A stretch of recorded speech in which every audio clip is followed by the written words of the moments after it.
Assalomu alaykum aziz YouTube kuzatuvchilar va bizning obunachilarimiz. Bugungi sanamiz 2025-yil 7-mart. Kirib kelgan 8-mart xotin-qizlar bayrami bilan butun O'zbekiston ayollarimizni tabriklaymiz va biz video obzorlarimiz boshladik. 7 ga 3 do'konimiz, xudo xolasa mana bitta. Juda ham baquvvat. Bunaqa do'konlarimiz xilma-xili juda ham ko'p. Xohlasa pirlavkalari mana bu tomonimizda 4 ga 3 pirlavkalari bilan qilib berdik mana. Ichkarida ko'rinib turibdi.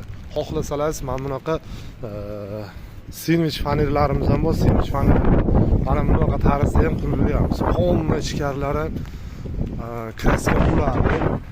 Hech qanaqa muammosi yo'q. Bemalol ekran pastga nomerimizni qoldiramiz. Aloqaga chiqib buyurtma qilishlaringiz mumkin. Bunaqa do'konlarimizdan sirop 3 oydan cho'lgacha kredit ham bor. O'zbekiston bo'ylab dastavkalar xizmatlari ham olib kelishilgan. Bemalol aloqaga chiqishlaringiz mumkin.